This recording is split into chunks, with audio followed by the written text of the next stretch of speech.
Greetings, duelists, and welcome to another deck report. This is the last deck report for Season 5 X, and what a way to finish the season with a fan favorite deck that I actually played for a while throughout the entire season itself. As you guys already know, the Forbidden Limited list is going to start on September 15th, which means after this list, this deck is no longer going to be at the power that it is, and the format is actually going to change, in my opinion, for the better. So, without further ado, let's talk about it, and we'll talk about things involving the strategy moving forward. So, as you guys already see, you see two dormouses here. This is Maliss, but it's not Maliss in the way that you would expect. If you've seen my past deck profiles of this deck, this is like my most ambitious variation of this version of the deck, and you'll see why. So, two Dormouse, two Rabbits, two Chessy Cats, three Marshares. That's it for Maliss monsters. We'll talk about the ratios after the entire profile. Two blue layers, two red layers, three black layers, three Zetans.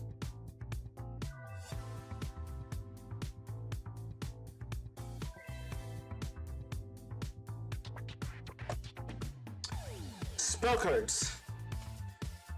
Three teleports, two allures, two undergrounds, two enemy controllers, two forbidden droplets, one forbidden chalice, one Malice in the Mirror, one layer 19, one gold sarcophagus, one talent, one terraforming, MTPO7, and the last card is Triple Dominus Impulse. That's it for the main deck. It is exactly 40 cards.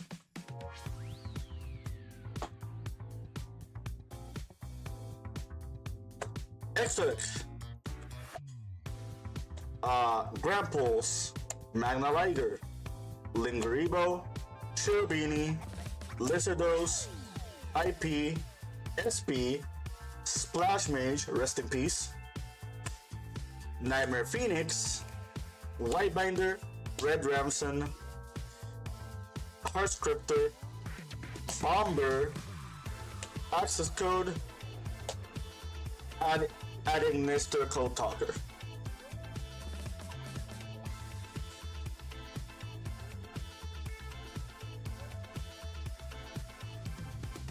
Side deck. Triple Fualas, double Parolia, double Droll, triple Thrust, Dark Ruler, Called By, Duster, GWC, Dimensional Barrier. Alright, let's talk about the deck. So, we're back on Super Quantum Malice.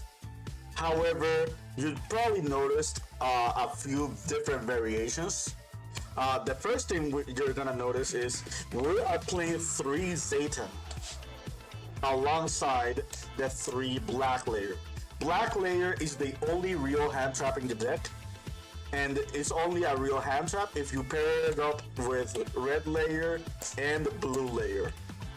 The reason for this approach is Black Layer is good not only on specific situations where your opponent like tries to like interact on their turn one, but Black Layer is also really good as a breaker. Like when you're trying to break the board with this deck, Black Layer just pitching blue or red, or just having red or blue in the graveyard applies way too much pressure on your opponent. Because not only is this an extender, but this is an extender that adds you layer 19, which is another extender. If you have seen the first ever video that I made on Super Quantums, you already know that Super Quantums as an engine can break through boards, and they do it very, very efficiently. And these combination of cards do the job very, very well. Not many people know what the quantum cards do, so that already is a really big advantage on your favor. But the other really cool thing about the quantums is they bridge into Maliss like almost perfectly. And that's the discussion I kind of want to make with this deck at the moment. Like, once our Forbidden Limited list begins, which is going to be in less than 24 hours, Dormouse is going to get limited, and Splash Mage is going to get gone from my extra deck. So we're playing with one less Dormouse, and we're playing without Splash Mage, which means Dormouse is the only real one-card combo in the entire deck that doesn't need a bridge for your Maliss cards. If you choose to play TB11, then White Rabbit actually becomes that as well. What I'm aiming to do in the future is probably just play Maliss as a very minimalistic engine, and just have the main approach be the quantum monsters. You probably noticed that I'm not playing Attic Nesters in this deck as opposed to the last time I played this list. Attic Nester monsters are not good in Maliss if you have a lot of non-Maliss or non-Cybers monsters that you're trying to use to bridge into Maliss. I've had multiple games where I open Wizard Attic Nester or Backup Attic Nester, and those cards just don't work well with Quantums, because the only real way for me to make those cards live is if I make IP Masquerena. You could play other generic Cybers, like Pit Knight Early isn't one monster that I thought about playing. And cards like those bridge well into your engine if you play the Attic Nester cards. But since Splash Mage is now gone from the game, like, I'd rather just not rely on Cybers, like, in order to extend with Maliss. Like, I'd just rather use that spot for other things. Topology Bomber is another card I could cut. This card, I was not summoned at all in the last 2 tournaments that I played with this deck. The other card that I kind of want to talk about is Nightmare Phoenix. So Nightmare Phoenix was my replacement for Cyber's Wicked. Cyber's Wicked is no longer in the deck because without the added Nester monsters, I just don't feel like there's a purpose for it in the extra deck. And there are some good news and bad news kind of things. There are like some caveats. Like, by not playing Cyber's Wicked, you have 1 space in your extra deck for more utility. But without playing Cyber's Wicked, some of your specific plays that you do have less protection against your opponent's cards. One thing that I will mention about Nightmare Phoenix is this variant of the deck can play through common floodgates that would otherwise hurt Maliss. One perfect example is there can be only one. Shoutouts to my Dracotail opponent who actually cited that card against me. They were afraid of me just bridging into Maliss, but like, when you have cards like Nightmare Phoenix in your deck, like, this is a Fiend, this is a Psychic, this is a Warrior, These are zombies, and then you have cybers. There are all different types from the Nightmare Phoenix, which means this can actually get rid of. There can be only one. Not only that, this card just baits a lot of back row. And the more important part about Nightmare Phoenix is it is a fire attribute monster, so it does not conflict with Dominus Impulse. Like, there are other engines that you can play in this deck that can bridge you into Maliss. Like, for example, the new Radiant Typhoon archetype that is debuting in Doom of Dimensions. That is one engine you can play. Another engine that you can play that can bridge well into like Maliss is Kashtira. But the problem with those strategies is there are more common hand traps, like for example Droll Lockbird, they actually just hurt you a little bit. But the more important part with involving those engines is none of those engines can play Dominus Impulse, unlike Quantums. So yeah, like, just having an engine that can play Dominus Impulse is already strong enough. But other than that, like, this engine actually plays through boards. And let me know if you guys are interested.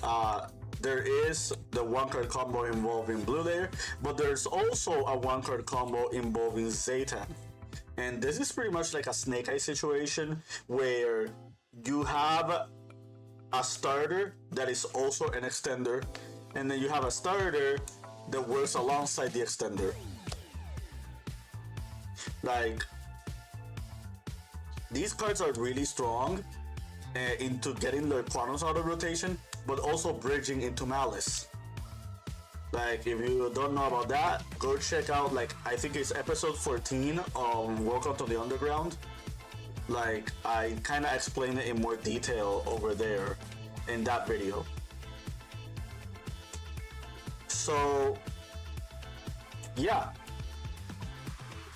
I'm not gonna talk about Super Quantums and way too in tandem. Again, just go watch those videos.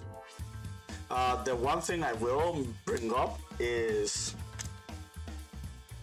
you have to be careful when summoning the SYCs, because the Maliss can lock you into just Link monsters.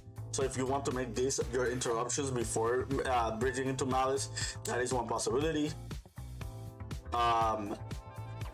Again, I didn't summon Bomber that much, and we're no longer gonna play Splash Mage. So these could be just other tool cards that could be like necessary. So yeah. I guess that's it when it comes to like the extra deck. And like I was saying earlier, I didn't want Maliss to be the main focus of this deck.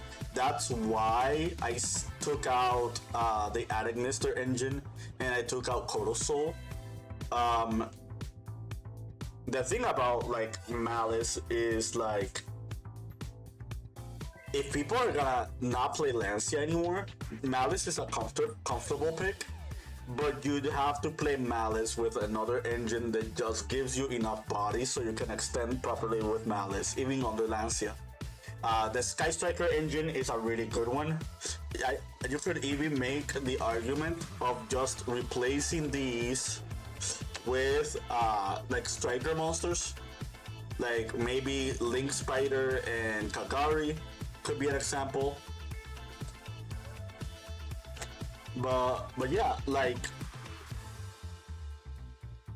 be it Sky Striker or be it Super Quantum or be it like another engine, if that engine does not conflict with Dominus Impulse and is a really good engine for board breaking, I do highly recommend it. I think Juna reached the same conclusion, but with the Sky Striker engine instead of like the Super Quantums.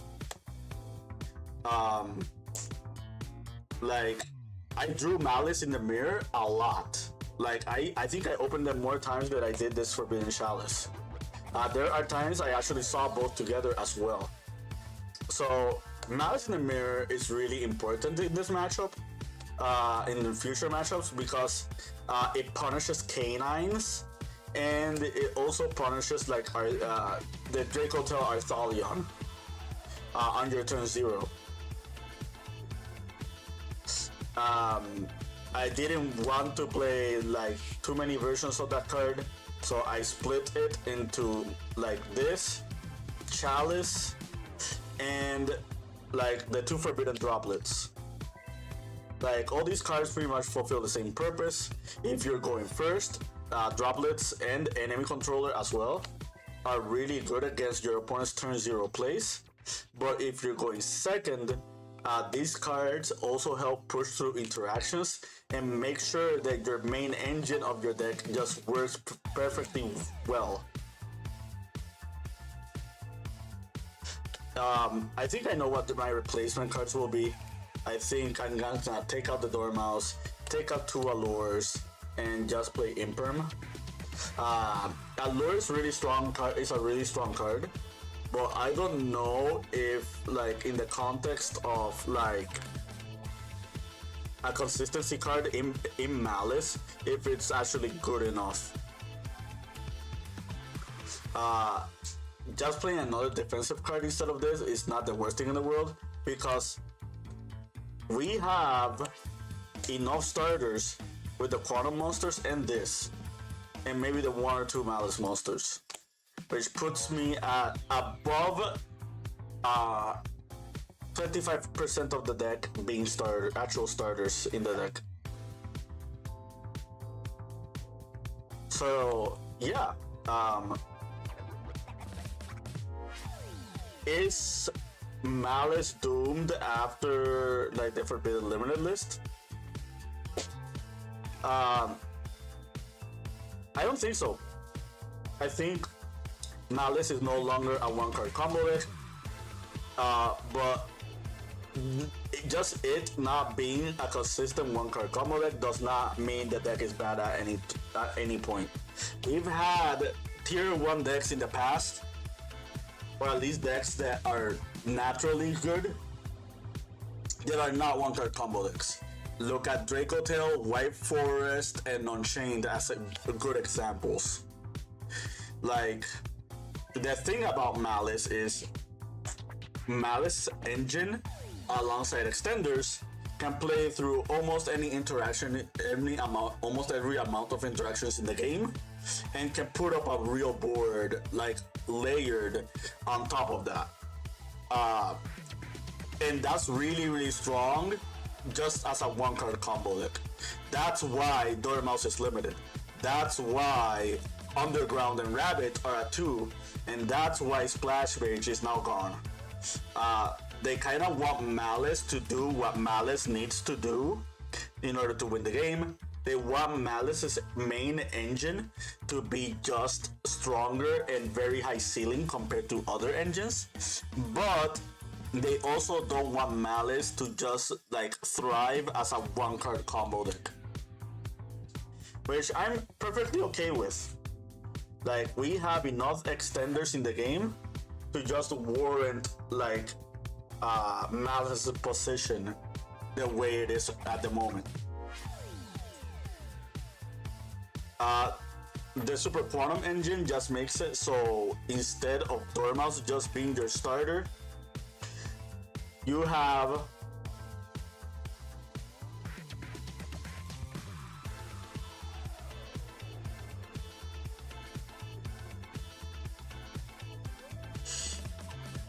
all of these, like all of these cards here are 1-card starters now, which is a very good number. Like, we went from 1 to 9 pretty much. So yeah, that's pretty much it. So I played at a double case tourney this past weekend, and every single loss that I had with this deck is either error in technical play from my end, or like just unfortunate circumstances. I don't think I've ever bricked with this deck once the past 2 events, and I think I've broken the board with the quantum cards, going second, at least 3 or 4 times. This teleport alongside this Satan played through my opponent's Yummy interactions by itself, which then was checkmate for them because I proceeded to activate Underground as just another extender after I sacrificed through the entire board just to resolve Satan into red or Satan into black alongside like stuff like Underground.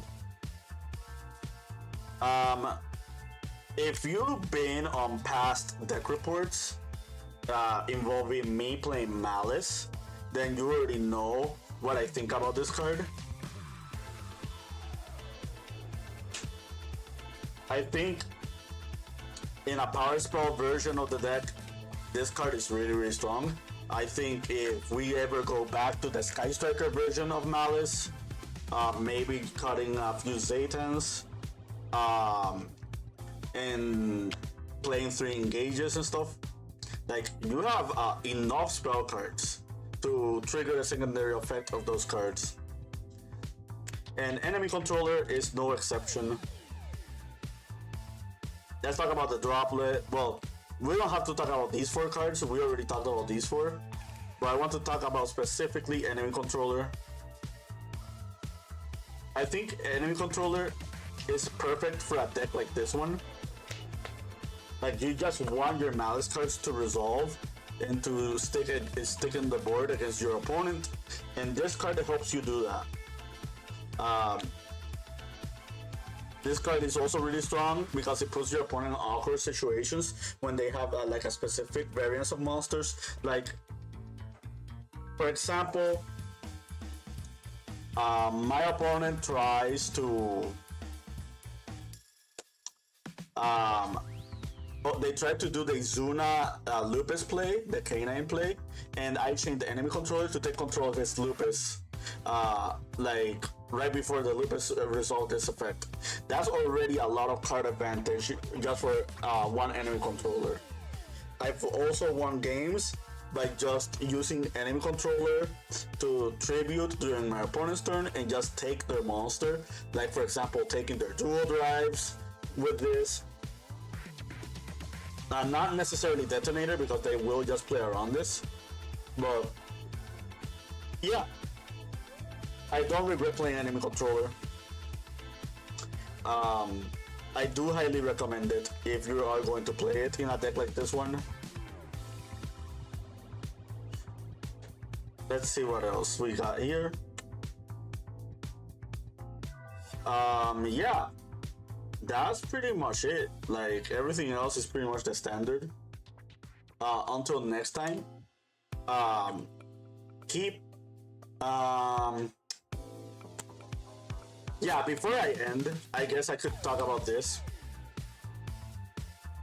So yeah, don't be afraid of playing Maliss.